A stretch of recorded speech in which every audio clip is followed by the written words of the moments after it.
बिस्मिल्लाहिर्रहमानिर्रहीम। अस्सलाम वालेकुम नाजरीन। प्रोग्राम सच तो ये है कि साथ मैं हूँ बाबर गोरसी। आज नाजरीन बात करेंगे हम पंजाब के हवाले से और पाकिस्तान की जो इस वक्त पॉलिटिकल सिचुएशन है उसके हवाले से। और आपने देखा है कि कल एक फ़ैसला आया और आज उस फ़ैसले को जो PMLN है, PDM है, उसकी क़यादत ने कहा कि हम इसको जो है सुप्रीम कोर्ट ऑफ पाकिस्तान में चैलेंज करेंगे क्योंकि जो फ़ैसला दिया गया है वो ठीक नहीं है। और दूसरी जानिब आपने देखा है कि आज PTI का भी एक इजलास हुआ चेयरमैन इमरान खान की सदारत में, और उसमें ये फ़ैसला किया गया कि 11 जनवरी से पहले पहले जो है वो एतमाद का वोट ले लिया जाए, ताकि उनको पता चल जाए कि जी हमारे पास 186 लोग जो हैं वो मौजूद हैं। और दूसरी जानिब अगर देखें तो इस वक्त जो फवाद चौधरी हैं वो ये कहते हैं कि जो PDM है वो इलेक्शन से भागना चाह रही है, इसलिए जो है वो हमारे जो कौमी असम्बली में भी इस्तीफ़े कबूल नहीं कर रहे और यहाँ पर भी वो कोर्ट में गए और उन्होंने जो है गवर्नर राज लगाने की कोशिश की गई। और उसके साथ आपने देखा है कि आज राना सनाउल्लाह और ख्वाजा सादर रफ़ीक ने भी एक प्रेस टॉक की और उसमें कहा कि मुल्क पहले ही बहुत से बहरानों का शिकार है और इस वक्त मुल्क को बहरानों से निकालने के लिए तमाम पॉलिटिकल फोर्सेस को मिलकर सोचना होगा। इस वक्त अगर आप देखें तो इंटरनल और एक्सटर्नल सिक्योरिटी के थ्रेट्स हैं। अभी आपने देखा हाल ही एक बनू ऑपरेशन हुआ जो कि पाक फ़ौज ने बड़ी कामयाबी से उसको समेटा, लेकिन देखें पाकिस्तान में दहशत गर्दी की जो पहले फ़ज़ा थी उसको दोबारा यानी कि आप देख सकते हैं कि पनपने दिया जा रहा है और उसमें ज़्यादा अगर देखा जाए तो कसूर जो है वो पॉलिटिकल लीडरशिप का ही होता है। क्योंकि इस वक्त पाकिस्तान के हालात अगर मुआशी तौर पर देखे जाएँ तो वो भी कोई अच्छे नहीं हैं और सियासी तौर पर देखें तो अदम इस्तेहकाम है। लेकिन क्या तमाम पॉलिटिकल लीडरशिप को ये नहीं सोचना चाहिए कि इस वक्त जो पाकिस्तान है उसको जो सबसे दो बड़े चैलेंज हैं, पॉलिटिकल इंस्टेबिलिटी और इकनॉमिक इंस्टेबिलिटी, दोनों का आपस में गहरा ताल्लुक है, क्या उसको ठीक नहीं करना चाहिए? क्या अपने ज़ाती मफादात से पीछे हट नहीं जाना चाहिए? क्या इस वक्त जो पाकिस्तान की इकनॉमिक सिचुएशन है वो इस काबिल है कि जो इस वक्त हुकूमत चाह रही है, जो अपोजिशन चाह रही है, वो तमाम चीज़ें मान ली जाएं? बल्कि एक ऐसा डायलॉग होना चाहिए और मेरा ख्याल है कि इस्टेब्लिशमेंट को भी उसमें आना चाहिए ताकि जो भी मामलात हैं वो तय हो जाए और मुल्क आगे की तरफ जाए। इस पर बात करेंगे। हमारे साथ हमारे मुअज़्ज़ज़ पैनलिस्ट मौजूद हैं। सबसे पहले मैं आपसे उनका तारुफ़ करा देता हूँ। हमारे साथ राना एहसान अफजल साहब मौजूद हैं, स्पेशल असिस्टेंट हैं प्राइम मिनिस्टर के। राना साहब बहुत शुक्रिया आपने हमें टाइम दिया। राजा यावर कमाल साहब हमारे साथ मौजूद हैं, MPA हैं, PTI से इनका ताल्लुक़ है। राजा साहब आपका भी बहुत शुक्रिया कि आपने हमें टाइम दिया। और हमारे साथ यासीन आज़ाद साहब मौजूद हैं, माहिर कानून हैं, साबिक सदर हैं सुप्रीम कोर्ट बार एसोसिएशन के। आपका भी सर बहुत शुक्रिया यासीन आज़ाद साहब कि आपने हमें टाइम दिया। राना एहसान अफजल साहब की जानिब जाएंगे। हुकूमत में हैं लेकिन राजा यावर साहब भी हुकूमत में है पंजाब की, लेकिन हम चाहेंगे कि अब ये चूँकि सुप्रीम कोर्ट जाना चाह रहे हैं तो हम इनसे पूछते हैं। अच्छा राना साहब ये फरमाइएगा कि इस वक्त जो पाकिस्तान के हालात हैं, आप देख सकते हैं कि मुआशी तौर पे पाकिस्तान के हालात कोई बेहतर नहीं है, लेकिन इसके बावजूद अगर आप देखें तो इस वक्त जो तमाम पॉलिटिकल फोर्सेस हैं वो कोशिश कर रही हैं कि किसी तरीके के साथ मज़ीद इनको डिस्टेबलाइज़ किया जाए। अगर आप देखें तो अपोजिशन चाह रही है इलेक्शंस हो जाएं, आप चाह रहे हैं इलेक्शन ना हों। आप देखें पंजाब का बहरान, पहले कौमी असम्बली का बहरान, तो अब इन बहरानों से निकलने के लिए तमाम लोग पिंडी की जानिब क्यों देख रहे हैं, इस्टेब्लिशमेंट की जानिब क्यों देख रहे हैं? इससे आपको वो तो कहते हैं हम ए पोलिटिकल हैं, हो जाना चाहिए। और क्या आप लोग इस वक्त हुकूमत में हैं, आपको पहल करनी चाहिए, इमरान खान के साथ डायलॉग करें ताकि ये मसला हल हो जाए? बिस्मिल्लाहिर्रहमानिर्रहीम। देखें, हकीकत यह है कि सिर्फ 8 महीने रह गए हैं पाकिस्तान में जनरल इलेक्शंस के अंदर। तो ये अगस्त के अंदर टेन्योर खत्म हो जाएगा। तो इमरान खान साहब को किस चीज की जल्दी है कि फौरी तौर पे इलेक्शंस की तरफ जाया जाए? वो कहते हैं कि जी इकोनॉमिक सिचुएशन बड़ी खराब है, लेकिन जब आप इकोनॉमिक सिचुएशन को देखते हैं तो 1400-1600 अरब का जो आज गैस सेक्टर में खसारा है, या 2500 अरब का जो सर्कुलर डेट है, जो एक बड़ा क्राइसिस बना हुआ है। आज आप को IMF से मुआहदा करना है तो इन दो चीजों के ऊपर, तो ये तो PTI ने क्रिएट किया हुआ है, उनके दौरे हुकूमत में ये बना है। इसके साथ साथ जो इकोनॉमिक मैस जिसमें पाकिस्तान आज मौजूद है, उसकी भी कड़ियां 3.5 साल की मिसमैनेजमेंट में मिलती हैं, और उससे पहले भी जो मामलात हैं वो एक कंटिन्यूटी के साथ चल रहे हैं। तो वो ये तो वजह नहीं बनती फिर अर्ली इलेक्शंस की। तो फिर अर्ली इलेक्शंस की वजह क्या बनती है? वजह ये बनती है कि इमरान खान को खतरा है नाअहली का, इमरान खान चाहते हैं कि उस नाअहली से पहले पहले जो है इलेक्शंस किसी तरह अनाउंस हो जाए और नाअहली की जो तलवार है मेरे सर से जो है ये उतर जाए। दूसरा, वो ये पॉलिटिकल इंस्टेबिलिटी इसलिए फैला रहे हैं कि मुल्क के अंदर जो है अगर स्टेबिलिटी आएगी, पॉलिटिकल स्टेबिलिटी आएगी, तो साथ ही इकोनॉमी जो है वो बेहतरी की तरफ जाना शुरू हो जाएगी। और मैं समझता हूं कि सबसे मेन रीजन ये कि वो समझते हैं कि बड़े वो पॉपुलर हैं तो अभी अभी इलेक्शन हो जाए। इसके अंदर हमारा ये मौकफ है कि 3.5 साल हम जब ऑपोजिशन में थे, हम भी जिमनी इलेक्शन जीत रहे थे, हम भी इलेक्शन डिमांड कर रहे थे, लेकिन आपने हमें इलेक्शन नहीं दिया क्योंकि आप हुकूमत में थे और आप समझते थे कि आपका हक है कि आपकी टेन्योर मुकम्मल करें। तो आज हम एक आईनी तरीके से आए और हमारा भी हक है कि हम टेन्योर मुकम्मल करें। तो ये इतनी ही सिंपल सी बात है। इमरान खान को चाहिए कि वो असेंबलियों में वापस आए और अपना जो एक आईनी किरदार है ऑपोजिशन का उसको भरपूर तरीके से अदा करे। जी, अच्छा, बिल्कुल भरपूर तरीके से अदा करें। तो राजा यावर कमाल साहब की जानिब जाते हैं। राजा साहब, वो कहते हैं कि इमरान खान साहब को क्या जल्दी है कि इलेक्शंस हो जाए, ये जल्दी है कि उनकी पॉपुलैरिटी है और वो दोबारा वज़ीर आज़म बन जाएं, और दूसरा वो कहते हैं कि बिल्कुल इकनॉमिक जो है इस वक्त सिचुएशन वर्स्ट है, लेकिन ये की किसने है? ये भी तो पिछले 3 साल में इमरान खान ने की। और साथ उन्होंने ये भी कहा कि जब हम ज़िमनी इलेक्शन चाह रहे थे, जीत रहे थे, तो उस वक्त हम भी चाहते थे कि इलेक्शंस हो जाएं, तो उस वक्त क्यों नहीं इलेक्शंस कराए गए? और उन्होंने साथ ये भी कहा कि उनको सबसे बड़ा मसला जो है वो नाअहली का है, क्योंकि इमरान खान नाअहल होने जा रहे हैं। ये तो खबर दे रहे हैं, इनके पास अंदर की खबरें हैं, क्या कहेंगे इस पे? तो बिस्मिल्लाहिर्रहमानिर्रहीम। बाबर भाई, पहले तो शुक्रिया, आपने मुझे अपने प्रोग्राम में मदऊ किया। देखिए, राणा साहब की जो बात है, मैं इससे इत्तेफाक नहीं करता। जी। वजह यह है कि ये जो 3 साल में पीटीआई की वजह से इकोनॉमिकल क्राइसिस नहीं आया, किसी भी दुनिया में किसी के भी बड़े मुल्क में 3 साल में कुछ भी नहीं आप कर सकते। बेहतरी की तरफ आप जा सकते हैं। जितना वर्स्ट इस वक्त इकोनॉमिकल क्राइसिस है, we are on the verge of fault. तो ये 70 साल की पॉलिसियां थी और आप 3 साल का मुआवजा 70 साल से नहीं कर सकते। और 3 सालों में प्राइम मिनिस्टर इमरान खान ने जो उस वक्त, आप चले जाएं इनकी 8-9 महीने पहले पाकिस्तान में क्या लोड शेडिंग इस तरह हो रही थी।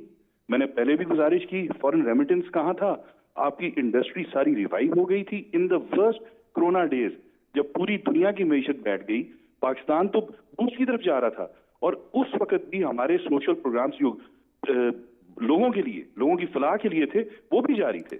और ये सब कुछ हो रहा था इसी मुल्क में। और आपका जितनी नेबरिंग कंट्रीज हैं, वो आप इमरान खान के ऊपर इतना ट्रस्ट था, उसकी क्रेडिबिलिटी पे इतना ट्रस्ट था कि वो तो आपसे जुड़े हुए थे। अब क्या हुआ, आप गवर्नमेंट में आए, बेशक आप आईनी तरीके से आए, आपने रिजीम चेंज की, उस पर मैं बहस नहीं करता, लेकिन क्या प्रायोरिटी थी आपकी? आपकी प्रायोरिटी ये थी कि आपने आते साथ नैब के कवानीन बदले, आपने अपने लिए रिलीफ लिया, अपने लिए ईरान के लिए रिलीफ लिया, तमाम मुकदमों से आप मक्खन में से बाल की तरह निकल गए, और मईशत जो टूटी हुई थी इसका आपने नहीं सोचा। खान साहब को नाअहली का कतई डर नहीं है, ये मैं आपको दयानतदारी से बता रहा हूं। खान साहब को ना अपनी पॉपुलैरिटी कम होने का डर है, ना नाअहली का डर है, और वो लीडर ही नहीं जो नाअहली से। जो कौम इस वक्त खान को अहल समझती है, पूरी दुनिया में वो वाहिद आलम इस्लाम का लीडर है जिसकी इंटरनेशनल रिकग्निशन है, कौम उसके साथ खड़ी है, उसको अपनी नाअहली का डर ही नहीं है। जब कौम आपके साथ हो तो आपको डर कैसा? वो क्यों जाना चाह रहे हैं इलेक्शंस में, अर्ली इलेक्शंस में? उन्हें ये समझ है कि इस वक्त कोई भी मुल्क, कोई भी ऐसा मुल्क नहीं है जो आपकी इमदाद करने पे तैयार हो। उसकी वजह यह है कि वो ये समझते हैं कि पाकिस्तान में इस वक्त इंस्टेबिलिटी है, और जो गवर्नमेंट है ये लेजिटिमेट नहीं है, इसके पास पॉपुलर पब्लिक सपोर्ट नहीं है, और इसके साथ किसी किस्म का भी जो मायदा होगा वो नहीं तोड़ चढ़ सकता। तो खान साहब यही चाहते हैं कि आप पति इलेक्शंस करा दें, इलेक्शंस कराएं, जो भी लेजिटिमेट गवर्नमेंट होगी वो इस मुल्क को उस क्राइसिस से निकालेगी। अभी तो बेयकीनी की सूरत हाल है पूरी दुनिया में, सबको पता है कि ये इस वक्त जो पाकिस्तान की अवाम है वो बड़ी सख्त परेशान है। कोई एक सैलरीड पर्सन, कोई गवर्नमेंट ऑफिशियल, कोई आम आदमी, कोई मजदूर, कोई भी इस वक्त मुल्क में मुतमईन नहीं है।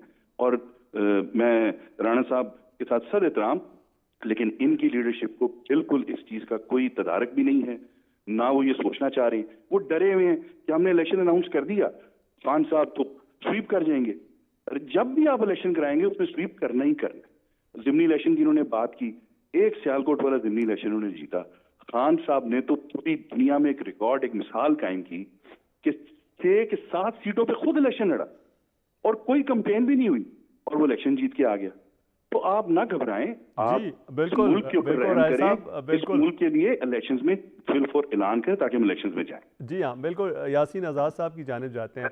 यासीन आज़ाद साहब, आपने देखा कल एक फ़ैसला दिया लाहौर हाई कोर्ट के एक बेंच ने, और जिसमें उन्होंने परवेज़ इलाही साहब और उसकी काबीना को बहाल कर दिया, और उन्होंने कहा कि 11 जनवरी को जो है दोबारा इसकी समाअत होगी। नोटिस जो हैं फेडरल हुकूमत को भी जारी कर दिए, अटर्नी जनरल को भी, गवर्नर को भी, इसी तरह आपने देखा है कि एडवोकेट जनरल पंजाब को भी, CM को भी, और तमाम जितने भी फ्री कैन थे उनको जारी कर दिए गए। अब आज जो पाकिस्तान मुस्लिम लीग नून के रहनुमा हैं वो कहते हैं जी ये फ़ैसला ठीक नहीं था, हम इसके लिए सुप्रीम कोर्ट जाएंगे। कल तक तो वो चुप थे, आज अचानक क्या बात हुई कि उनको लगा कि जी फ़ैसला ठीक नहीं था? लीगल पॉइंट ऑफ व्यू से आप क्या समझेंगे कि ये कैसा फ़ैसला था? और दूसरा, क्या गवर्नर पंजाब ने जब उनको कहा कि वोट ऑफ कॉन्फिडेंस लें, तो वो इस तरह का फ़ैसला देने की बजाय ये भी तो कह सकते थे कि जाएं, जाकर आप एतमाद का वोट लें, और आगे अगर आप एतमाद का वोट ले लेते हैं तो असम्बली तहलील करें या ना करें? अंडरटेकिंग लेने की क्या ज़रूरत थी?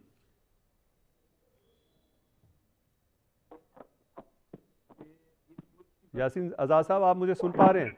जी जी, मैं जवाब दे रहा हूँ सर। मेरी आवाज़ आ रही है आपको? जी आ रही है। सर, इस मुल्क की बदकिस्मती ये है कि हमारे मुल्क के तमाम सियासतदान, हर आदमी ये समझता है कि अगर मेरी पार्टी इक़्तिदार में आएगी तो मुल्क के हालात बहुत बेहतर हो जाएंगे। लेकिन मैं बैश शहरी से ये देखता हूँ कि जिसकी भी गवर्नमेंट आई है, हालात कभी भी बेहतर होते हुए मुझे नजर नहीं आए। नंबर 1, जो सवाल आपने किया, गवर्नर ने जो नोटिफिकेशन जारी किया, वो नोटिफिकेशन ये था कि आइन के आर्टिकल 137 के तहत आपको कहा कि आप जाके असेंबली से एतमाद का वोट ले लें। मेरे नज़दीक उस नोटिस में अगर कोई रीजनेबल टाइम आप 7-10 दिन का टाइम दे देते तो अच्छा था, लेकिन अगर टाइम नहीं भी दिया तो ये बात तो एक हकीकत है कि गवर्नर का जो आर्डर था असेंबली सेशन बुलाने का और चीफ मिनिस्टर पंजाब को डायरेक्शन देने का कि आप एतमाद का वोट लें, वो आईनी तौर पर बिल्कुल मेरे नज़दीक दुरुस्त था, वो उनको करना चाहिए था। लेकिन उसमें एक बात में इत्तेफाक नहीं करता कि आपने उनको सही वक्त नहीं दिया, ये एक अलग बात है। अगर गवर्नर का हुक्म आईनी नहीं था तो जाहिर है कि पंजाब गवर्नमेंट जो है ना, सबसे पहले लाहौर हाई कोर्ट में गई। लाहौर हाई कोर्ट ने जो फैसला किया उसको फैसला नहीं कहते थे, इंटरिम आर्डर पास हुआ जिसमें for the time being governor के नोटिफिकेशन को सस्पेंड किया गया। सस्पेंशन का हरगिज़ ये मतलब नहीं होता कि बिल्कुल फाइनल जजमेंट आ गया। सस्पेंशन का मतलब करने के बाद तमाम, जिस तरह आपने खुद कहा है कि तमाम लोगों को नोटिस हो गए हैं और 11 जनवरी की डेट फिक्स कर दी गई। मेरे नज़दीक ये मामला बिल्कुल आसानी से 11 जनवरी से पहले भी, क्योंकि आप अंडरटेकिंग दे चुके हैं, अगर अंडरटेकिंग आपने ना दी होती तो जब आपके वकील ने पहले जाके कहा कि हम अंडरटेकिंग देने के लिए तैयार नहीं हैं, तो आखिर 1 घंटे 1.5 घंटे के बाद आपकी कौन सी मजबूरी थी कि आपने जाके अंडरटेकिंग दे दी कि हमारी हुकूमत को बाल दें, कर दें, हम जो है ना असेंबली को नहीं तोड़ेंगे। आपकी अंडरटेकिंग की बिना पर हाई कोर्ट ने आपको एक आर्डर करके दे दिया और पूरी कैबिनेट को और चीफ मिनिस्टर को आपने बाल कर दिया। अब आज की जो खबरें हैं, जो चीज़ें मैं महसूस करता हूँ कि अगर उस अंडरटेकिंग के देने के बावजूद PTI की गवर्नमेंट जो पंजाब में इस वक्त इक़्तिदार में है, आज भी अगर इतमाद का वोट वो 2 दिन 4 दिन 5 दिन और इवन 11 जनवरी को भी अगर ले लेते हैं और उनको अक्सरियत पार्लियामेंट के अंदर मिल जाती है, तो जो केस इन्होंने लोअर हाई कोर्ट में किया वो ऑटोमेटिकली इन्फ्रेक्चस हो जाएगा, खत्म हो जाएगा, डिस्पोज ऑफ हो जाएगा। क्योंकि गवर्नर के आईनी आर्डर को इस वक्त पंजाब गवर्नमेंट ने जाके चैलेंज करके मान लिया कि वो गवर्नर का जो नोटिफिकेशन था वो प्रॉपर था। अब 11 जनवरी तक आप वेट करने के लिए तैयार नहीं। यहाँ प्रॉब्लम ये हुआ, एक तरफ आपने अंडरटेकिंग ले ली और कि हम 11 जनवरी से पहले हुकूमत को ख़त्म नहीं करेंगे, वोट ऑफ यानी एडवाइस नहीं देंगे कि असेंबली को तोड़ दिया जाए। दूसरी तरफ आपने पंजाब गवर्नमेंट में चीफ मिनिस्टर को और उनकी कैबिनेट को मुकम्मल तौर पर बहाल कर दिया। मैं ये समझता हूँ कि इस आर्डर का बेनिफिट जो है या तो परवेज इलाही को मिला जो ये चाहता था कि उनकी गवर्नमेंट ना टूटे, कंटिन्यू रहे, और दूसरी तरफ अगर किसी को मिला कि जो मौजूदा हुकूमत है जो ये चाहती थी कि असेंबली नहीं टूटनी चाहिए, उनको बेनिफिट गया। जो साबिक प्राइम मिनिस्टर हैं उनको किसी किस्म का कोई बेनिफिट नहीं मिला। ठीक। मैं सिर्फ ये सवाल पूछने में जाना हूँ कि जिस दिन आपने दोनों चीफ मिनिस्टर को बैठा के असेंबली तोड़ने के लिए जुमे का दिन दिया, क्या आपके जहन में ये नहीं था कि आप एक हफ्ते का जो टाइम दे रहे हैं, ये दूसरे आदमी को मौका दे रहे हैं कि वो कोई ना कोई कानूनी कार्रवाई करेंगे? ये बात में इनके जहन में होनी चाहिए थी। हाँ, बिल्कुल सही है। आप दोनों चीफ मिनिस्टर आपके साथ बैठे हुए थे, आप असेंबलियां तोड़ देते। इसका मतलब ये हुआ कि पीटीआई की हुकूमत जो है वो असेंबलियां नहीं तोड़ने चाहती। अच्छा, आज बिल्कुल। बीजेपी के आपकी हुकूमत है, आप उसको नहीं तोड़ना चाहते। मैं ये समझता हूँ कि पीटीआई ये चाहती है कि एक प्रेशर बिल्डअप किया जाए ताकि इनको मजबूर कर दिया जाए कि ये इलेक्शन, अर्ली इलेक्शन कराएं। मैं आपके प्रोग्राम के हवाले से दोनों भाइयों से सवाल करता हूँ कि अगस्त में असेंबली अपना टाइम पीरियड पूरा कर रही है, राइट सर? इससे पहले यूसुफ रजा गिलानी को प्राइम मिनिस्टर से हटाया गया जी। लेकिन असेंबली ने अपनी मुद्दत पूरी की। नवाज शरीफ को सर हटाया गया, उन्होंने अपनी मुद्दत पूरी की। जी। इस पार्लियामेंट को भी तो अपनी मुद्दत पूरी करने दें, पर लोग आपको 5 साल के लिए इलेक्ट करते हैं। बिल्कुल सर। जी नाजरीन, आप हमारा प्रोग्राम देख रहे हैं लेकिन यहाँ पर ब्रेक का वक्त हुआ है, लेते हैं ब्रेक, हमारे साथ रहिए। नाजरीन, आपको प्रोग्राम में खुश आमदेद कहते हैं। आज हम बात कर रहे हैं पाकिस्तान के मौजूदा जो सियासी निज़ाम है उसके हवाले से। हमारे साथ हमारे मुअज़्ज़ज़ मेहमान मौजूद हैं। MPA साहब, राजा साहब की जानिब जाता हूँ। राजा साहब वो कहते हैं कि जब असम्बली की मुद्दत है उसको पूरा करने दिया जाए। 2013 में भी हमने देखा है कि यूसुफ रजा गिलानी के बाद राजा परवेज़ अशरफ जो हैं वो प्राइम मिनिस्टर बन गए। फिर 2017 में आपने देखा है कि नवाज शरीफ की नाअहली के बाद शाहिद खाकान साहब जो हैं वो प्राइम मिनिस्टर बन गए, लेकिन दोनों ने मुद्दत पूरी की। तो ऐसी क्या ज़रूरत है इस वक्त कि असम्बली को टाइम पूरा करने दिया जाए? जैसे ही अगस्त जो है 8 महीने रह गए, 8 महीने से आप तगदो कर रहे हैं, तो 8 महीने का इंतज़ार कर लें और अपनी पॉलिसी जो है जारी रखें। और दूसरा सवाल कि क्या पिछले जुमे को वो असम्बली क्यों नहीं उन्होंने ब्रेक की? इसलिए कि वो पॉलिटिकल गेन हासिल करना चाहते थे या चाहते थे कि वो उनकी ख्वाहिश नहीं है कि वो असम्बली ब्रेक करें? देखिए, पहले तो मैं मोहतरम जो हमारे माहिर कानून, इनका एक बात का जवाब देना चाहता हूँ। जी जी प्लीज। कि हमने गवर्नर का ऑर्डर एक्सेप्ट नहीं किया था, हमने गवर्नर का ऑर्डर चैलेंज किया था। और कॉन्स्टिट्यूशन में ये वाजिया तौर पे मौजूद है कि जब सेशन ऑन कॉल हो और सेशन जारी था, उस वक्त गवर्नर साहब एडवाइस और वोट ऑफ कॉन्फिडेंस दे ही नहीं सकते थे। इसीलिए चाहे इंटरिम ऑर्डर आया, वो हाई कोर्ट का ऑर्डर है, वो इसी वजह से दिया गया कि सेशन ऑन कॉल है, स्पीकर ने सेशन ऑन कॉल किया हुआ है, उस दौरान आप वोट ऑफ कॉन्फिडेंस का कह ही नहीं सकते। और दूसरी बात यह है कि जो आप कह रहे हैं कि जी 23 तारीख को असेंबलियां नहीं तोड़ी गई, इसमें हमारी पार्लिमानी कमेटी का इजलास हुआ, उसमें सारों की मुत्तफिका राय थी कि जो फैसला है वो आप कर दें, और सारों ने इंडोर्स किया उसको। उसमें अगर 3-4 दिन लिए गए थे तो वो इस वजह से नहीं लिए गए थे कि हमें तो पहले भी पता था, चाहे असेंबलियां टूट भी जाती, इन्होंने कोर्ट में जाना ही जाना था, इन्होंने कुछ ना कुछ करना ही करना था। लेकिन एक दो गवर्नमेंट के for the welfare of the people ऐसे एजेंडा थे जो कैबिनेट से अप्रूव कराने जरूरी थे, और वो आपने देखा कि 2-3 दिनों में उन्होंने कैबिनेट मीटिंग्स कर ली, और वो जो गवर्नमेंट की फलाह के मंसूबे थे उनके ऊपर कैबिनेट से मंजूरी ले ली गई, और उसके बाद वो तोड़ देनी थी। ये चले गए कोर्ट में, इन्होंने ये चले गए गवर्नर के पास और रात को शब खून मारा। मुझे ये बताएं कि रात को 12:30 बजे क्या ऐसी उजलत थी, उसमें क्या ऐसा था कि वो आप नोटिफिकेशन रात को निकाल रहे हैं और चीफ सेक्रेटरी को भी बाउंड कर रहे हैं और जबरदस्ती उसको बिठा रहे हैं कि इसको इंडोर्स कर, और आप कैबिनेट को काम करने से रोक रहे हैं।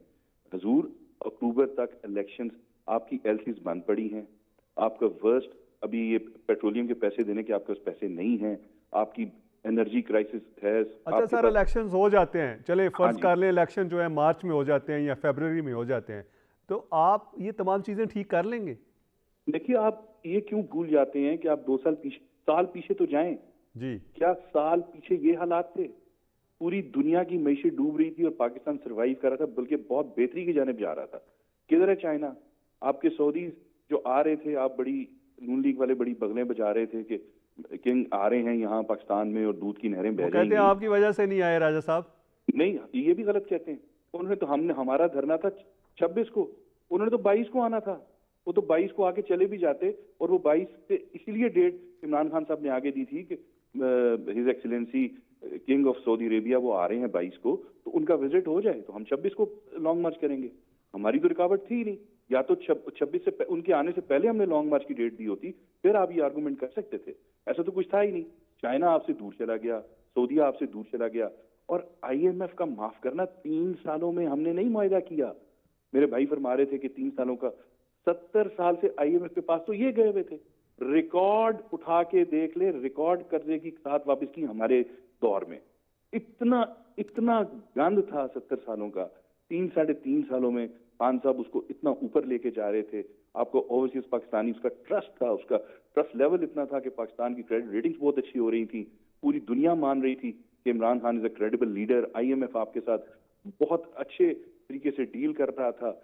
हम बावजूद इसके हम नहीं चाहते थे कि IMF के पास जाएं, लेकिन इतना निचोड़ा हुआ है इन्होंने कि आप ये देखिएगा कि पाकिस्तान की जितनी भी अदर देन खान जितनी भी सियासी जमातें इकट्ठी भी हैं, और तमाम के तमाम पाकिस्तान से ज्यादा अमीर लोग हैं, और तमाम पाकिस्तान में हुकूमत करते रहे। बहुत से बार उन्होंने आपस में एक दूसरे के साथ हुकूमतें गुजारे, और पाकिस्तान की मईशत भी बैठ गई, पाकिस्तान भी बैठ गया, और ये दुनिया के अमीर तरीन लोगों में आ गए। अमीर तीन लोगों में। अच्छा राय साहब, ये आपके बहुत से सवाल आते हैं, राजा एहसान साहब के सामने रखते हैं। राना साहब, आपने गुफ्तगू सुनी यासीन आज़ाद साहब की भी, उन्होंने भी आपके सामने यही बात रखी कि तमाम चीज़ें जो है वो पार्लियामेंट से करनी चाहिए थी, ऐसे इकदाम करने की क्या ज़रूरत थी कि अदालत में जाना पड़े। और साथ राजा यावर कमाल साहब कहते हैं कि जी मईशत डूब चुकी है, अगर हम आते हैं तो फिर जो IMF है उसका ट्रस्ट लेवल जो है बढ़ जाएगा कि ये अवाम जो है उसकी सपोर्ट आपके साथ नहीं है। वो कहते हैं सऊदी अरेबिया के किंग जो आना था उन्होंने, क्राउन प्रिंस ने, उसका भी दौरा जो है मुलतवी हो गया। उन्होंने कहा चाइना किधर है, अमेरिका किधर है, तमाम वो कहते हैं ओवरसीज़ पाकिस्तानी किधर हैं, कोई भी रेमिटेंसेस नहीं भेज रहा। वो कहते हैं कि लैक ऑफ ट्रस्ट है, यानी कि आपकी हुकूमत में उनका ट्रस्ट नहीं है। क्या कहेंगे इस पर? देखें, अब जरा हकायक पे बात कर लेते जी। हैं। देखें, हकायक ये हैं कि 2013 से 2018 में, जो 2017 कह लें, उसके बाद तो एक सियासी चाल जो PTI को लाने के लिए शुरू हो गई, उससे पहले की शुरू थी लेकिन नाफिज होना शुरू हो गई। तो पाकिस्तान 18वीं बड़ी मईशत प्रिडिक्ट किया जा रहा था जी। और बड़ी अच्छी इकोनॉमी जो थी वो चल रही थी। फिर ये तजर्बा जब आया तो उस तजर्बे ने क्या किया, मैं आपको 2-3 चीजें गिनवा देता हूँ, लंबी बात नहीं करता। जो इकोनॉमी को समझते हैं उनको समझ आ जाएगी। जो 72 सालों का सर्कुलर डेट था जी। पावर सेक्टर में, वो 1100 अरब पे गया हमारे दौरे जब खत्म हुआ। ये 3.5 सालों में उसको 2.5 गुना इन्होंने 2500 अरब पे ले गए। तो ये इनकी रिफॉर्म्स थी पावर सेक्टर में कि इन्होंने 2.5 गुना उस खसारे को जो है वो ले गए, जो कि सस्टेनेबल नहीं है। आज सबसे बड़ा वजह यही बनी हुई है कि हमें बिजली की कीमतें बढ़ानी पड़ी और ये सारे मामला करने पड़े, वरना ये मुल्क दिवालिया बन जाता। फिर गैस का जो सेक्टर है वहां कोई लॉसेस नहीं थे। ये 3.5 सालों में इन्होंने 1400 अरब का लॉस वहां एक्यूमुलेट कर लिया। कहते हैं हमने सबसे ज्यादा कर्जे वापस किए, नहीं किए होंगे, लेकिन इन्होंने पाकिस्तान की तारीख के सबसे ज्यादा कर्जे लिए। 25,000 अरब के कर्जे इन्होंने 3.5 सालों में, 4 सालों में लिए। और सर ये बता दिए, ये बड़े अच्छे फिगर्स हैं, बहुत अच्छी बात कर रहे हैं। इन्होंने कर्जे वापस कितने किए ये भी बताइएगा? लिए 25,000। मैं नेट इजाफे की बात कर रहा हूँ। वापस करने के बाद जो नेट इजाफा है मैं उसकी बात कर रहा हूँ। 25,000 अरब जो 80% पाकिस्तान की तारीख का कर्जा है। तो कहने का मतलब ये कि ये खोखला करके गए मुल्क को। चले ये हो गया, अब हम उसको मैनेज करने की कोशिश कर रहे हैं। और इन्होंने कहा दूरियां होंगी। देखिए, हमने तो सऊदी अरेबिया से तल्लुकात बढ़ाए, चाइना से तल्लुकात बढ़ाए, IMF का मुआहदा बहाल किया जो ये सैबोटाज करके चले गए। तो हर लिहाज से हमने, इन्होंने तो खत लिखा IMF को कि सूबे इस मुआहदे के अंदर अपनी अमल दरामद कर सकते। तो इन्होंने तो हर लिहाज से अपनी क्रेडिबिलिटी बाहर जो है वो मुतासिर करे। लेकिन चले, ये मुश्किल हालात हैं, दुनिया में रिसेशन है, उसका इम्पैक्ट पाकिस्तान भी भुगत रहा है, हम इसको मैनेज करने की कोशिश कर रहे हैं। बात आ गई इलेक्शन की, अर्ली इलेक्शन की। आज अच्छा, हम मान लेते हैं सर अगर अर्ली इलेक्शन की बात अगर हम ब्रेक के बाद कर लें तो प्लीज़।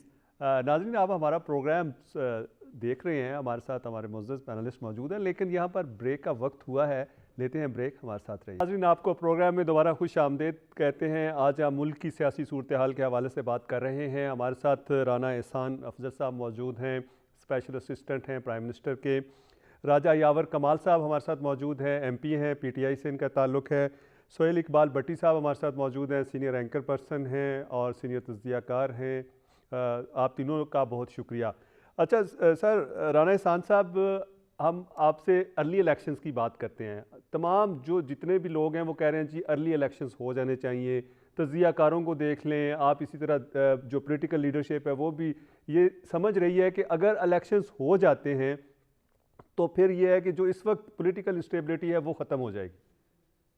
देखिए, हम मान लेते हैं इमरान खान की बात कि उसने इतना प्रेशर बिल्डअप कर दिया है कि हम जो है वो अर्ली इलेक्शंस की तरफ चले जाएं। अगली हुकूमत आ जाती है, उससे इकोनॉमिक हालात 150 या 100 रुपए का पेट्रोल नहीं होता, फिर ऑपोजिशन खड़ी हो जाती है कि आप अर्ली इलेक्शन करा दें, इकोनॉमी इनसे चल नहीं रही। ये तो बयानिया है ना। जी और ये हम बड़े अब पॉपुलर हो गए, ये अनपॉपुलर हो गए, तो आप अर्ली इलेक्शन करा दें। ठीक। तो क्या इस तरीके से पार्लियामानी जमहूरियत चल सकती है कि लोगों की ख्वाहिशात, या अगर वो ब्लैकमेल करें, हुकूमत को प्रेशर डालें या ऐसी हरकतें करें कि इंस्टेबिलिटी फैलाएं कि उसकी बात फिर मान के अर्ली इलेक्शन हो जाए, फिर तो मेरे ख्याल से कोई हुकूमत टेन्योर नहीं पूरा करेगी। तो ये ठीक। मुमकिन नहीं है, ये पॉसिबल नहीं है कि हम इनकी इलीगल डिमांड्स को के अंदर जो है गिवन कर जाएं। ये असेंबलियां तहलील करना चाहते हैं, आज कोर्ट का फैसला आ गया, ये वोट ऑफ कॉन्फिडेंस लें और उसमें अगर ये मेजॉरिटी साबित कर लेते हैं, अगले दिन असेंबलियां तहलील कर दें। ये ठीक है। मंडे को असेंबलियां तहलील कर सकते थे, इन्होंने नहीं की, इन्होंने जुमे का वक्त दिया।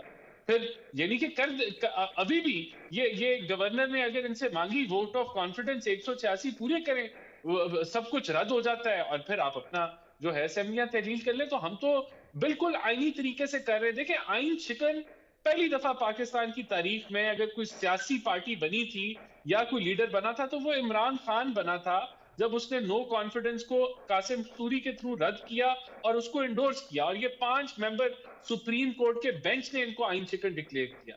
इस तरह आईनी बहरान पैदा होते हैं। तो मैं जी समझता हूं ऐसा नहीं होना चाहिए। अदालतों की तरफ हमें पीटीआई मजबूर करती है जाने में। अगर गवर्नर की बात आई थी, वो अपना 186 बंदे पूरे करते तो मामला खत्म हो जाता। जी बिल्कुल, मामला ख़त्म हो जाता। भट्टी साहब की जानिब जाते हैं। सोहेल इकबाल भट्टी साहब, ये फरमाइएगा कि एक तो जिस तरह पीडीएम है, लगता यही है कि वो नहीं चाहती कि पंजाब असम्बली टूटे। केपीके असम्बली चाहते हैं कि टूट जाए, लेकिन वो नहीं चाहते कि पंजाब असम्बली टूटे, जो अभी तक के हकायक है। लेकिन राना साहब कहते हैं कि वोट ऑफ कॉन्फिडेंस लें और असम्बली तोड़ दें। इस पर भी बताइएगा। और दूसरा ये कि वाकई लोग ये कहते हैं कि उस दिन असम्बली क्यों नहीं तोड़ी? क्या इमरान खान एक नया खेल खेलना चाह रहे थे? क्या वो ये चाहते थे कि जिस तरह कौमी असम्बली में हुआ वो करना चाह रहे थे, दोबारा वही तारीख दोहराना चाहते थे? और तीसरी ये बात कि आज जो आपने देखा है कि जो मुस्लिम लीग नून के रहनुमा हैं, उन्होंने एक प्रेस टॉक की, उन्होंने कहा जी हम सुप्रीम कोर्ट जा रहे हैं। कल तक इन्होंने फैसला नहीं पढ़ा था या इनको क्या सूझबूझ आई? कल तक तो बड़े खुश थे, आज एकदम सुप्रीम कोर्ट जाने का इरादा किया इन्होंने। बाबर साहब, देखिए, इमरान खान साहब जो है ना वो इतने सादा भी नहीं है जितने सादा दिखते हैं।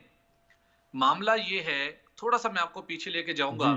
जब तहरीक अदम एतमाद आई, तहरीक अदम एतमाद आने के बाद एक खिलाफ आइन एक इकदाम उठाते हुए जब कौमी असम्बली को तहलील किया गया था, उसके बाद सुप्रीम कोर्ट ने अल्टीमेटली एक्शन लिया।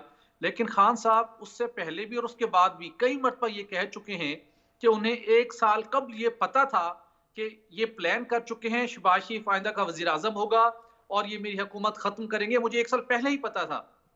जब आपको इन सारी बातों का पता था तो उस वक्त आप असम्बली तहलील कर देते। मैं कौमी असम्बली की बात कर रहा हूँ जी। आपने तहलील नहीं की, और उस वक्त आपको पता भी था कि मेरे पास मतलूबा मैंडेट नहीं है। आप इमरान खान साहब खुद कहते हुए हमें ये दिखाई दिए कि जब मैंने कोई कानून साजी करनी होती थी तो बंदे पूरे नहीं होते थे, इत्तेहादी बाकी लोग, तो मैं किसी से कहता था, वो इन सबको इकट्ठा करते थे, फिर हम कानून साजी करते थे, मेरे हाथ बंधे हुए थे। जब ये सारी सिनेरियो आपके पास था तो आपको उस वक्त सोचना चाहिए था कि मैं पाकिस्तान का इतना बड़ा एक मकबूल लीडर हूं, मुझे वापस अवाम के पास जाना चाहिए। मेरे पास आर्टिफिशियल मैंडेट है, जबरदस्ती से लाया गया हकीकी मैंडेट नहीं है। आपने खामोशी इख्तियार की। उसके बाद आप पंजाब असम्बली की बात कर लें, हकीकी आज़ादी मार्च शुरू हुआ तो मेरा एक वाज़ेह मौक़िफ़ था कि अर्ली इलेक्शन खान साहब की सेकेंडरी ऑब्जेक्टिव है, प्राइमरी ऑब्जेक्टिव खान साहब का कुछ और था, जो कि अल्टीमेटली उसमें उनको नाकामी हुई। वो उसके अंदर वो कुछ और मकासद हासिल करना चाहते थे, नाकाम हुए। जब वो भी नाकाम हो गया, उसके बाद जिस दिन रावलपिंडी के अंदर हकीकी आज़ादी मार्च को ख़त्म किया गया, उस दिन जब अनाउंसमेंट की गई कि मैं असेंबली खत्म कर रहा हूं, धमकी देने की बजाय, डराने की बजाय, उस दिन असेंबली का पूरा प्रोसेस करके खत्म करवा देते। किसी ने हाथ नहीं रोके थे, कोई तहरीक अदम एतमाद नहीं आई थी, गवर्नर ने एतमाद का वोट लेने का नहीं कहा था, लेकिन खान साहब को पता था कि ये मैंने काम नहीं करना। खान साहब चाहते कुछ और थे। खान साहब चाहते ये थे कि मुझे मकबूलियत तो अवाम में मिली हुई है, इट्स ओके, लेकिन खान साहब को अंदाजा है कुछ जगहों पे उनकी कबूलियत नहीं है। वो मुख्तलिफ तरीकों से एक ऐसा प्रेशर बिल्ड कर रहे थे कि उन्हें मतलूबा अहदाफ मुस्तकबिल के हासिल करने के लिए उन्हें कंफर्मेशन क्लैरिटी चाहिए, जो कि अब नहीं मिल सकती। वक्त और हालात बदल चुके हैं, लेकिन खान साहब उसी सिलसिले, उसी कॉन्टिन्यूशन के अंदर अगेन एंड अगेन अटेम्प्ट कर रहे हैं। अभी जब ये मामला आया, गुज़श्ता हफ्ते जब उन्होंने अनाउंसमेंट की थी, उस दिन भी जुमे को उनके पास वक्त था, तहलील करवा देते, बहुत वक्त था, लेकिन उन्होंने इकदाम नहीं किया। तो मामला ये है कि ये खान साहब को भी अंदाजा है, खान साहब के मकासद कुछ और है और वो इस तरीके से प्रेशर बिल्ड करना चाहते हैं। अब दूसरी बात ये, जी आज बात करें, प्लीज करें। दूसरी बात ये कि अगर अर्ली इलेक्शन खान साहब की बात मान लें, हम हो जाए, तो बाबर साहब मैं आपको बताऊं, जो मुल्क जिन मसाइल से दो चार है, उसका ये कतन उसका ये जवाब ये हल नहीं है कि अर्ली इलेक्शन कराएं तो फिर जुदाई जादुई तौर के ऊपर सब हालात अच्छे हो जाएंगे। इन हालात को बेहतर करने के लिए अमली इकदाम होने हैं। इन हालात को बेहतर करने के लिए आपने बहुत से एफर्ट्स करनी है, जो कि करने की कोशिश की जा रही है। और एक आईनी जमहूरी तरीकेकार है, अगर आपने कुछ जल्द से कर दें, रोड्स बंद कर दें, सिस्टम को चोक करके कहें जी कि मैंने सिस्टम को नहीं चलने देना, तो ऐसा नहीं हो सकता। फिर मुस्तकबिल में बाकी भी ऐसा करेंगे।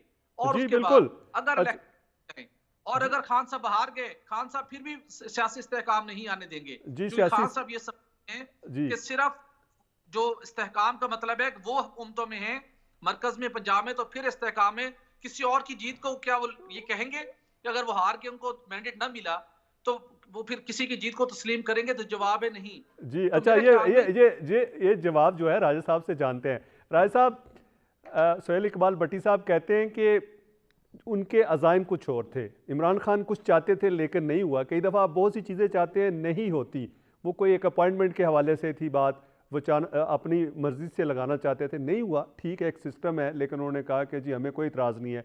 एक तो ये, और दूसरा वो कहते हैं कि अगर वो जीत भी जाते हैं तो क्या गारंटी है कि मुल्क में स्टेबिलिटी आ जाएगी।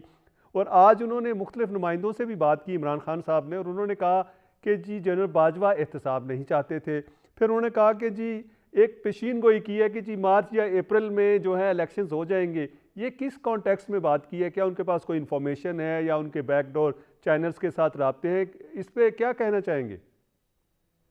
जी, पहले तो मैं राणा साहब की बात को रिस्पॉन्ड करना चाहूंगा। जी। उन्होंने कोई फिगर्स की बात की, वो जो 5 फिगर्स से अब काम नहीं चलेगा। जी अच्छा। ये कौम सारी जानती है, पूरा पाकिस्तान जानता है कि 70 सालों में क्या हुआ और 3 सालों में इमरान खान साहब की गवर्नमेंट में पाकिस्तान कहाँ गया। और दूसरी वो ये भी ताना दे रहे थे कि 17 में एक प्लान बनाया गया, उस तरीके से इनको जबरदस्ती लाया गया। तो ये उस जमात के नुमाइंदे हैं, उस जमात के उस वज़ीर आज़म के पॉलिटिकल असिस्टेंट हैं जो बाकायदा गवर्नर जिलानी की गोद में पल के बड़ी हुई। तो इनको तो ये बात करते हुए थोड़ा सा महसूस करना चाहिए कि इनको ये बात नहीं करनी चाहिए। जहां तक आप सवाल कर रहे हैं कि अर्ली इलेक्शंस के बाद स्टेबिलिटी आएगी नहीं आएगी, और आपने ये भी सवाल मेरे पे किया कि मार्च अप्रैल में खान साहब की कोई बैकडोर बात हो रही है जिस वजह से वो ये मैंने सवाल किया है कि खान साहब डेट दे रहे हैं कि हो रही है कि नहीं। मैंने तो देखिए, अगर असेंबलियां टूट जाती हैं पंजाब की और केपीके की, तो कॉन्स्टिट्यूशनल इलेक्शन कमीशन पाबंद है 3 महीने में इलेक्शन कराने का। तो क्या आप ये कोई रॉकेट साइंस तो है नहीं, और इसमें कोई वो कह रहे हैं पूरे पाकिस्तान में इलेक्शंस होंगे। जी, मेरी गुजारिश सुन लें। जी सर। नून लीग की गवर्नमेंट कभी भी अफोर्ड नहीं कर सकती कि 2 बड़ी असेंबलीज का इलेक्शन हो और ये बाहर बैठे, और ये जानते हैं कि इमरान खान साहब की पॉपुलैरिटी अल्लाह की मेहरबानी से इस वक्त बहुत ज्यादा है। पाकिस्तान में ऐसी पॉपुलैरिटी किसी को भी नहीं मिली। इलेक्शन तो वो जीत जाएंगे, गुजारिश सुन लें, इलेक्शन वो जीत जाएंगे। तो 2 बड़ी असेंबलियों में अगर पीटीआई की गवर्नमेंट होती है तो वे डू दे स्टैंड? ये तो भाग रहे हैं। ये बार बार जिक्र कर रहे हैं कि जी vote of confidence, vote of no confidence. ये भी याद रखिएगा कि इन्होंने दिया और इन्होंने वो उठा लिया क्योंकि इन्हें पता था इनके उस बंदे नहीं है। और वोट ऑफ कॉन्फिडेंस का कहना गवर्नर का, वो तो हाई कोर्ट ने अनडू कर दिया। वो तो लेजिटिमेट ऑर्डर ही नहीं था। अगर उसमें जरा सी भी जान होती तो हाई कोर्ट वो ऑर्डर ना सस्पेंड करता। तो ये बात, ये लोगों को ये बात अब जो मर्जी कर लें, तमाम दुनिया को समझ आ रही है। और राणा साहब ने कहा जी हम मैनेज कर रहे हैं। क्या मैनेज कर रहे हैं यार, खुदा का वास्ता है। ये मैनेज कर रहे हैं कि सुलेमान शहबाज भी वापस आ गया, वो मफरूर जो यहाँ से गया हुआ, जिसको पूरी दुनिया में कोई अस्पताल ही नहीं मिल रहा, प्लेटलेट्स भी ठीक हो गए, सैरें हो रही हैं, और वो बंदा जो उसकी एफिडेविट दे के आता है कि वो वापस आएगा, वो मुल्क का प्राइम मिनिस्टर बन जाता है। ये मजाक किसके साथ हो रहा है? ये आप हमें ताना नहीं दे सकते। और खान साहब की तरफ से एब्सोल्युटली नॉट है। और ये जो कहा जा रहा है, ये भट्टी साहब ने भी कहा कि जो उनके इरादे कुछ और थे, भाई आप गवर्नमेंट में ही नहीं हैं, आप ऑपोजिशन में हैं, तो आप कैसे किसी को फोर्स कर सकते हैं कि वो कोई अपॉइंटमेंट है तो उसके ऊपर आप उसके कहने के मुताबिक चले? ये total legitimate constitutional right prime minister का था, उन्होंने अपना राइट इख्तियार किया, हमारी तरफ से उसके ऊपर तो कोई बात नहीं आई। हम तो सिर्फ मांग ही रहे हैं। और ये जो कहा जा रहा है, ये बड़ी जबरदस्त बात है। सब बाशऊर और बड़े गयूर पाकिस्तानी बैठे हुए हैं, और उन्होंने ये नहीं देखा कि 25-30 लोगों को सिंध असेंबली में बुलाकर जिस तरह वोट खरीदे गए, जिस तरह उनके जमीरों का सौदा किया गया, उसका बड़ी ढिठाई से ये कहते हैं कि जी बड़े हम आईनी तरीके से हमने गवर्नमेंट को घर भेजा। लेकिन सर अब तो राय साहब बात वो बाप बंद नहीं हो चुका? नहीं, बाप उमर अताब बिंदयाल साहब ने एक फैसला दिया था कि अब जो वोट काउंट नहीं होगा। नहीं, तो फिर इनको ये भी मानना चाहिए ना, ये जो कह रहे थे कि हम बड़े आईनी तरीके से हमने गवर्नमेंट चेंज की, अगर ये आईनी तरीका है तो इनको मुबारक हो, क्योंकि इनकी तो जंपल ही ये है कि पूरे पाकिस्तान की इन्होंने करप्शन की। क्या जरदारी साहब, बहुत हजरत जरदारी उनको कहना चाहिए, मियां नवाज शरीफ को रहमतुल्लाह अलैह कहना चाहिए, जो पाकिस्तान के साथ वो कर गए। और उसके बाद भी आप ये कहते हैं कि जी बाप बंद हो गया और हमने आईनी तरीके से चेंज किया। 18th अमेंडमेंट ये लोग लेके आए थे, इन्होंने फैसला किया था कि जमीर फरोशों की जगह नहीं है, और यही सबसे बड़े सौदागर बने जमीर के। जरदारी साहब क्या प्लॉट खरीदने आए हैं शुजात से? वो जमीन खरीद रहे हैं गुजरात में। वो क्या बात करने आते शुजात के पास? ये सारी दुनिया देख रही है, सारी कौम जानती है। और जब ये स्टेबिलिटी की बात करते हैं तो शर्म आती है। भाई पाकिस्तान डूब रहा है, खुदा का वास्ता है, इस पाकिस्तान के साथ आप लोगों ने 70 साल में बहुत जुल्म कर दिए हैं, अब इस पर रहम करो, रहम कर। अच्छा, कौम ने बड़ा मोहब्बत की आपके साथ। जी जी, राणा साहब की जानिब जाते हैं। टेलीथलॉन कॉन्फ्रेंस हुई, आप खान की क्रेडिबिलिटी देखें, पूरी दुनिया के डोनर्स ने इतने पैसे नहीं दिए जो खान की एक कॉल पे पैसे आ गए थे सलाबत खान के लिए जी, और जी। वो भी वहां जो हो रहा है वो सारी दुनिया देख रही है। अच्छा, राणा साहब आपकी जानिब आएंगे। वो कहते हैं कि ये जो राणा साहब ने फिगर्स दी हैं ये बोगस हैं, इनकी कोई हैसियत नहीं है। और जब हम गए थे इक़्तिदार से, जब अप्रैल से पहले की बात करते हैं, कहते हैं जी इकनॉमिक सर्वे हुआ, आपके दौर में हुआ, और ग्रोथ रेट 5.98 थी। इसी तरह उन्होंने कहा कि दूसरी जो इंडस्ट्रियल ग्रोथ थी उसकी बात देख लें, एक्सपोर्ट्स की बात देख लें, रेमिटेंसेस की बात देख लें, लेकिन वो ये कहते हैं कि जो 8 महीनों में हुआ है वो तमाम रिवर्स हो रहा है। अब आप ये बताइएगा कि अब आपकी क्या हिकमत अमली क्या है? अब आप करने क्या जा रहे हैं? अब क्या आप इलेक्शंस कराने जा रहे हैं या नहीं करवाने जा रहे हैं? दूसरा, एहसन इकबाल साहब कहते हैं कि मुज़ाकरात होने चाहिए, क्या वाकई आप कोई मुज़ाकरात भी करने जा रहे हैं? देखिए, 5.98 से तो किसी ने नहीं कहा कि वो इतनी ग्रोथ नहीं हुई, ये ग्रोथ रेट था, लेकिन इस ग्रोथ रेट को हासिल करने में आपने मुल्क खोखला कर दिया। तो मैंने फैक्ट्स और फिगर्स बताए, वो स्टेट बैंक के फिगर्स हैं, तो उनके बारे में तो मैं तो आई स्टैंड बाय देम। और ये हकीकत है कि IMF का मुआहदा आप सबोटाज करके गए, जिससे मुल्क एक डॉलर लिक्विडिटी के क्राइसिस में आया। अच्छा देखें, बात ये है, करप्शन की बात करते हैं, 4 साल इनके पास हुकूमत थी। आज भी उन्होंने कहा है कि जनरल बाजवा नहीं चाहते थे कि जी ये जो एहतसाब हो। नहीं, देखें, नैब के जो चेयरमैन था नैब का, उसको ब्लैकमेल के जरिए इन्होंने पूरी क्यादत को अंदर किया, जाली हीरोइन के केस बनाए, फिर कोर्ट्स ने फैसलों में लिखा कि ये पॉलिटिकल विक्टिमाइजेशन ह्यूमन राइट्स कर रहे हैं।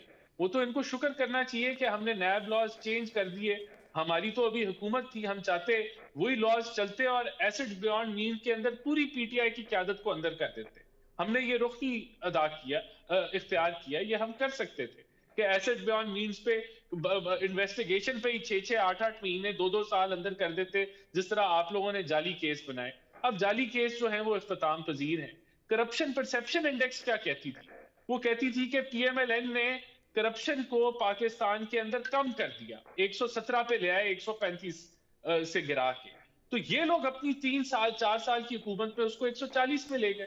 और फरा गोगी और जो इनके हाउस ऑफ फर्स्ट हाउस से तल्लक था उनका, वो ट्रांसफर पोस्टिंग बुजदार को किस तरीके से इस्तेमाल किया गया करप्शन का पैसा इकट्ठा करने के लिए, सब जानते हैं। अभी नैब इंक्वायर कर रही है कि $250 मिलियन की मनी लॉन्ड्रिंग को किस तरीके से जो है वो माफ कर दिया, जो पाकिस्तान का पैसा था 650 कनाल के एवज। इसी तरह तोशा खाना के अंदर क्या मामला थे सब जानते हैं, जो फॉरेन फंडिंग की धज्जियां उड़ाई सब जानते हैं। तो एक करप्ट हुकूमत, एक लीडर जो मुनाफिक है, जिसने अपने यानी कि हर जो उसने चीज कही कि मैं करूंगा उससे यू टर्न लिया, खुदकुशी करनी थी, कर्जे सबसे ज्यादा ले लिए। तो ये सारे मामला जो हैं वो एक तरफ, और अब इकोनॉमी पे जो ये तमाशा लगाए बैठे हैं कि हमें बड़ी फिक्र है। भाई आपका तो अपना जो फाइनेंस मिनिस्टर है शौकत तरीन, वो कहता था कोई डायरेक्शन नहीं है हमारी, कोई डायरेक्शन नहीं रही, क्लूलेस है हम लोग। फिर वो वजीर खजाना बन गया, उसने और वो IMF का मुआहदा यू टर्न लेके तबाही फेर दी। तो कहने का मतलब ये है कि ये जमात जिसने आलमी साजिश पे 6 महीने कौम को ट्रक की बत्ती के पीछे लगाया, अब उसका जिक्र नहीं करते ये आजकल। फ्लॉप लॉन्ग मार्च किया, फ्लॉप जो है पिंडी का प्रोग्राम करने के बाद अब ये कहते हैं हम असेंबली डिसॉल्व कर लेंगे। तो हमारा मौकफ तो इस पे बड़ा क्लियर है कि हम समझते हैं ऐसा नहीं होना चाहिए। नहीं हम होना चाहिए। समझते हैं कि अगस्त तक जो है वो ये हुकूमत अपना टेन्योर मुकम्मल करे, उसके बाद इलेक्शन हो जाए। बिल्कुल इलेक्शन से ठीक, कौन भाग रहा बिल्कुल है? ठीक। अच्छा, इलेक्शन से कौन भाग रहा है? कोई नहीं भाग इलेक्शन रहा। तो 8 महीने में हो रहे हैं ना जी, उसको जी, तो कोई नहीं रोक अच्छा, सकता। तो जी अगर आप पॉपुलर हुए तो आप ले लीजिएगा 2/3 जी जी मेजॉरिटी। जी भट्टी साहब की जाने जा। भट्टी साहब आप ये बताइएगा कि जिस तरह आपने देखा है कि वो कहते हैं कि जी ये खोखली हुकूमत है, इंपोर्टेड हुकूमत है, इन्होंने मुल्क को तबाह कर दिया है, इकॉनमी को तबाह कर दिया है, और साथ आपने देखा है कि फवाद चौधरी कहते हैं कि मौजूदा जो हाइब्रिड निज़ाम कहते हैं वो, कि इसमें किसी इदारे की कोई इज़्ज़त नहीं है। और आज फिर आपने देखा इमरान खान साहब जनरल बाजवा पर बरसे और उन्होंने कहा कि जरदारी और जो मुराद अली शाह है उसके ज़रिए डील की गई और वो चाहते नहीं थे कि एहतसाब हो।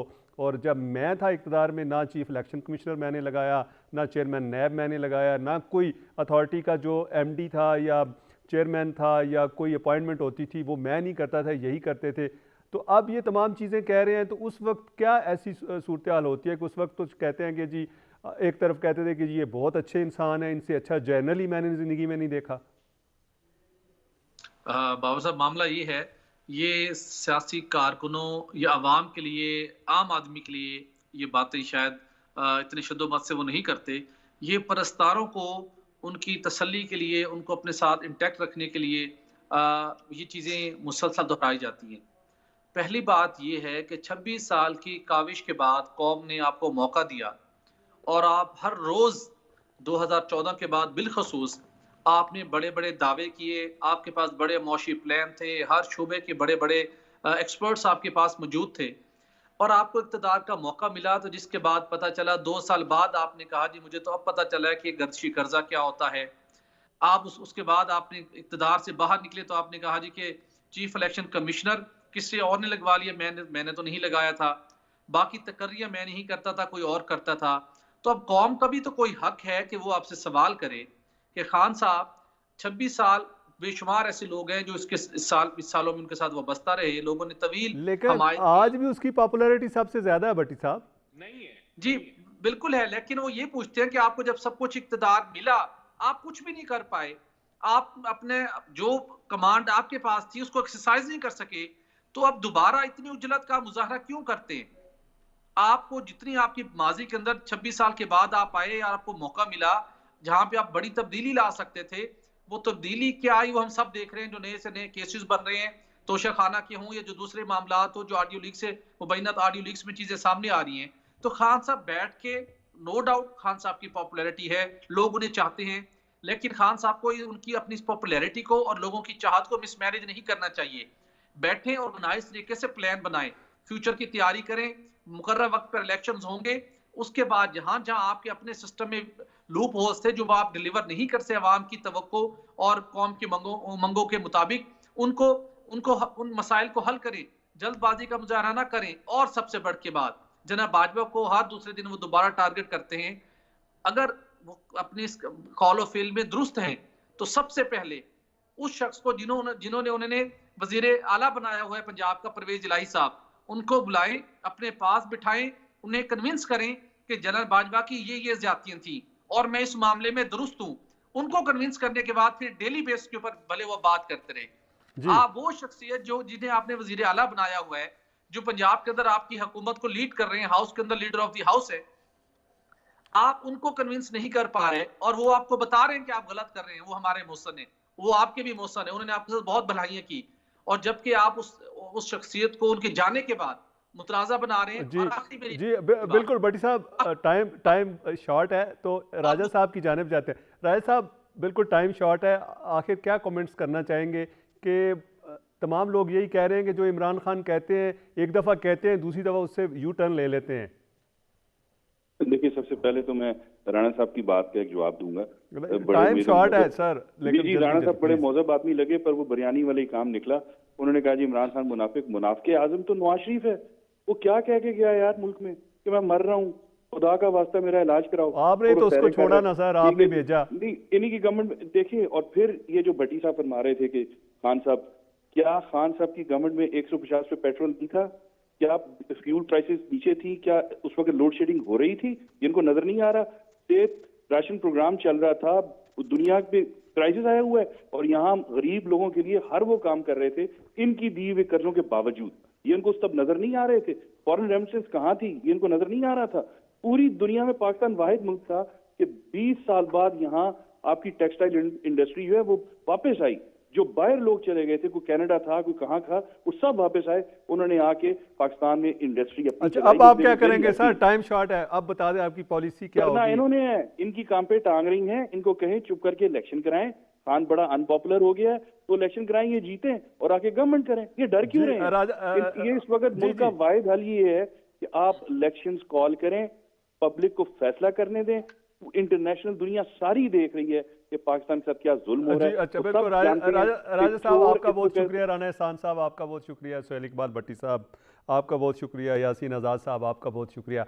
जी नाज़रीन, आपने हमारा प्रोग्राम देखा और मेहमानों का कहना था कि इस वक्त पॉलिटिकल कंसेंसस की ज़रूरत है और तमाम पॉलिटिकल लीडरशिप को सीरियस होना चाहिए और पाकिस्तान को जो इस वक्त मसाइल हैं उससे निकालने के लिए इकट्ठा होना चाहिए और मसाके जमहूरियत के साथ साथ मसाके मईशत और उसके साथ साथ जो इस वक्त पाकिस्तान में हालात हैं उनको हल करने के लिए कोई कमेटी होनी चाहिए। और इसके साथ ही ना सिर्फ कमेटी होनी चाहिए बल्कि मुज़ाकरात होने चाहिए ताकि जो इस वक्त पाकिस्तान एक बंद गली में बंद हो चुका है उससे निकाला जा सके। अपने मेज़बान को इजाज़त दीजिएगा। अल्लाह हाफ़िज़।